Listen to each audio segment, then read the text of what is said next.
Hello, hello, hello.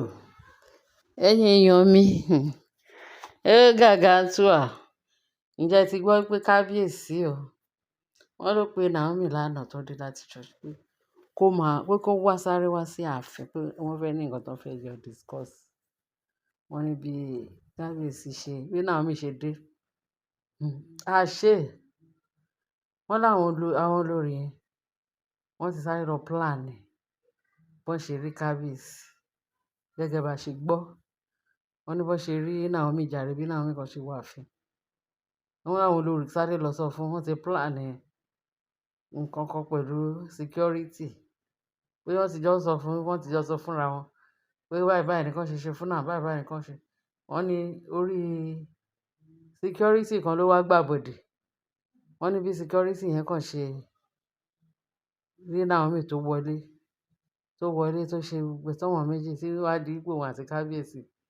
Wọ́n ti wá ń sọ̀rọ̀, wọ́n ti àṣírí discuss nǹkan as usual. So wọ́n ti mọ̀ pé tí kábíyèsí bá ti rí Naomi pé gbogbo nǹkan tó ń ṣe ti tán. Wọ́n ní bí security yẹn ṣe wọlé báyìí, kábíyèsí ṣe rí woman yìí, wọ́n ló wá gbéjà ńlá ko Naomi.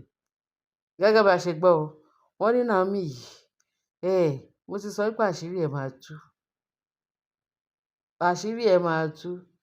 Pé mo ti sọ pé kábíyèsí ṣe rí ìyàwó yín tẹ́ pè ní Naomi. Pé àṣírí ńlá kan wà lọ́wọ́ mi tó fi pamọ́ sí mi lọ tó dẹ̀ ń bẹ̀ mí, ó dẹ̀ fún mi ní wújà máa tú. Pé kí èmi má yẹ ká àṣírí yẹn tú. Torí ó ṣe àṣírí yẹn pamọ́ sí òun lọ́wọ́. Wọ́n ní kí n má ṣe kékeré. Pé ó ní tóun bá tú pé bẹ̀tì òun sọ pé òun lòun máa tú o because òun ò fẹ́ nǹkan tó máa pa kábíyèsí lára. Òun dúró de àsìkò tí Naomi máa wá sáàfin. Òun máa sọ ní ìṣojú kábíyèsí. Therefore, pé Naomi yìí nǹkan tó ṣe pé ó tough, ó ti fún òun lówó wíjàmát. Meanwhile, àwọn olórí ti lọ fún wọ́n ti bribe ẹ̀.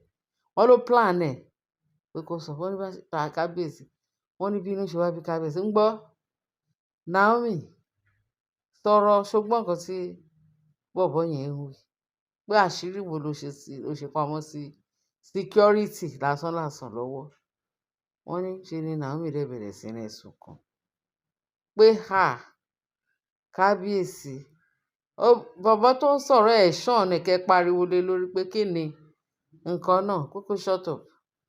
Ẹ wá ń béèrè irú question yẹn lọ́wọ́ mi pé kí ni mo ṣe pamọ́ sí ọwọ́ security. Kí lòun bá ṣe sọ́wọ́ security láì ṣe pé bóyá òun ya wèrè. Láti bo síbo pé kí kábíyèsí òun wà disappointed kábíyèsí nígbà tí kábíyèsí ń béèrè lọ́wọ́. Wọ́n ṣe ni Naomi wá ń sunkún. Kì í má ṣe kékeré bí Naomi kan ṣe bínú padà kúrò láàfin nìyẹn. Wọ́n ní bó ṣe padà sílé nìyẹn. Ṣé ẹ rí yẹn gbọ́ rí? Kírú security. Ó ní káwọn nìyẹn pé ẹ̀rí pé kò lè deny ẹ̀. Ẹ̀rí pé kò lè ṣe. Ẹ̀rí pé kò lè wò láti bo síbo. Kì í má ṣe kékeré. Wọ́n ní bí Naomi ṣe bínú lọ nìyẹn. Wọ́n ṣe bẹ̀rẹ̀ sí ní béèrè lọ́wọ́ security ń gbọ́. Àṣírí wo ló wà láàárín wa àti Naomi tó ṣe? Kì í ṣe kékeré. Wọ́n ní kábíyèsí ní kán lọ tí bọ̀bọ́ yẹn sínú túbú, kán lọ tí mọ́nú túbú. Bó bá yá wà sọ̀rọ̀. Wọ́n ní bàbá yìí ò rí èsì kankan fún kábíyèsí. Kò rí single thing tó sọ pé Naomi ṣe fún un. Wọ́n ní kábíyèsí ní òṣùwọ̀n ẹ̀ ti kún. Pé kábíyèsí ṣe lọ wá da àwọn ọlọ́pàá kan wá tọ́jú ẹ̀. Pé nílé ní jẹ́ ìyàwó òun ti bínú lọ. Kò lè sọ̀rọ̀ because of nǹkan tí irọ́ tí bọ̀bọ́ yẹn pa mọ́ kínní. At the end of the day, ó ní kán ṣe òun jẹ́jẹ́ nígbà táwọn ọlọ́pàá dé. Wọ́n náà nà ó. Wọ́n ná discipline ẹ̀ o. Ló bá ṣe ìwà jẹ́wọ́ pé ìkan nínú àwọn olórí ló rán wọn pé àjọmọ àwọn àti Mariam láàfin. Wọ́n ní bí kábíyèsí ṣe wá lọ ń pe Naomi. Naomi ní láyé tó bá tún rí ẹsẹ̀ òun láàfin, kí kábíyèsí gé ẹsẹ̀ òun láàfin. Pé instead of kó wádìí ohun gbogbo dájú, ó wá ń béèrè lọ́wọ́ mi pé ṣé ń gbọ́ ṣé kí ni wà láàrin òun àti security. So nǹkan tí security fẹ́ sọ ló fẹ́ believe. Ṣé o ti mọ̀ pé this is plan work? Póhùn wá o. So ẹnu ẹ̀ ṣáà náà wà ẹ̀ tí kábíyèsí bẹ̀rẹ̀ sí ní ibẹ̀ Naomi o. Wọ́n ní bíbẹ̀ tún bẹ̀ náà pé màá náà mi ò tiẹ̀ tí gbà pé kì í ṣe kékeré. Wọ́n ṣáà ní at the end of the day kábíyèsí ó lé dànù, ó lé bọ̀bọ́ yìí dànù. Wọ́n bá wọ́n gbẹ ẹlòmíì ṣá. So nǹkan tí à ń sọ sí ni pé tí kábíyèsí bá gba ẹlòmíì, báwo ni ọ̀tún ṣe ní gbàbọ̀dè bí àwọn old ones yẹn ti ń gbàbọ̀dè sí kábíyèsí tó ń gbàbọ̀dè sí Naomi.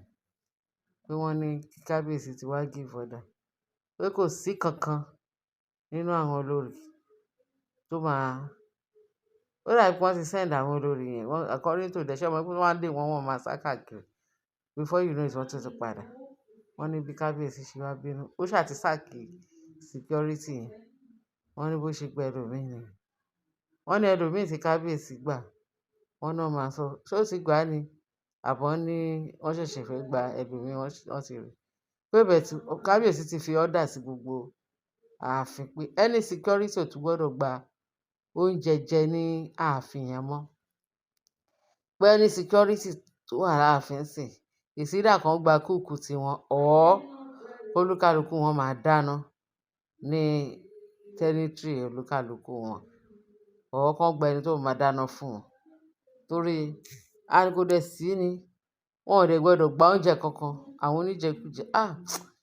Iṣẹ́ kábíyèsí ní iṣẹ́ ṣe ní ààfin yẹn.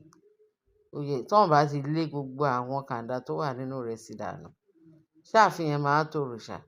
Abálájọ náà tí àwọn Ifá sì sọ pé tí Naomi ò bá wà nínú ààfin yẹn, tí ò bá ti padà sáàfin pé ààfin yẹn kò ní rójú kò ní ráyè. Ó gbọ́dọ̀ palẹ̀. Jẹ́ mọ̀ pé òkùnkùn kò ń dúró níbi tí ìmọ́lẹ̀ wà. Naomi jẹ́ ìmọ́lẹ̀ ńlá ní ààfin yẹn lénìí.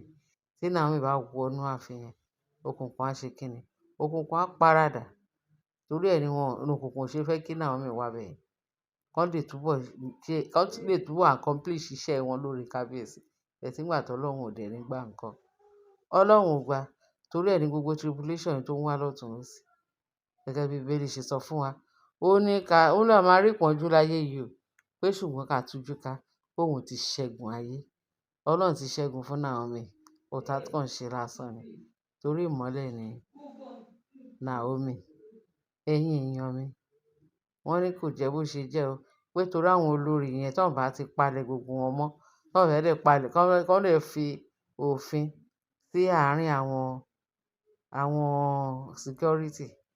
Wọ́n ní àwọn olórí máa ń fún wọn lóúnjẹ àwọn oníjẹkújẹ tọ́lọ́run máa bá mi palẹ̀ wọn mọ́ kúrò láàfin. Wọ́n ní tán bá wá wọ́n á jẹun. Kán dẹ̀ tó wá fún àwọn security yẹn lóúnjẹ. Ẹ mọ nǹkan tán máa ti ṣe sí i. Either kán kùn ún lóru àbí kí ó má tú àṣírí wọn. Kó jẹ́ awo mọ̀sínú mọ̀síkùn ni kán máa ṣe. Kán dẹ̀ máa ṣiṣẹ́ ibi. Ṣé ẹ rí pé gbogbo àwọn oníṣẹ́ ibi ní ààfin yẹn àti lágbègbè wa àti láyìíká wa ní anywhere tí olúkálùkù wa bá wà, k'Ọlọ́run kó bá tàn mọ́lẹ̀ sí i, k'Ọlọ́run kó dáná lé wọn lórí níbi tí wọ́n ti ń dáná òkùnkùn ní ààfin yẹn àti ní àyíká wa àti lágbègbè. Bible say no weapon fashioned against us shall prosper. In the mighty name of Jesus. Ó lè kú ìjọ rẹ̀ ní ilé kábíyèsí. House of commotion. Ẹ̀yin èèyàn mi, ẹ bá mi share, kẹ́ bá mi like, kẹ́ dẹ̀ bá mi distribute, kẹ́ dẹ̀ bá mi fi ṣe sí comment section. Ní bó ṣe yé wa sí gẹ́gẹ́ bí mo ṣe sọ sí. Ọlọ́run á kó kábíyèsí yọ. Á dẹ̀ kó Naomi yọ. In Jesus' mighty name. Amen. Bẹ́ẹ̀ ni yóò lọ sí rí bẹ́ẹ̀ Jésù Olúwa wa. Amen. Thank you very much. very much.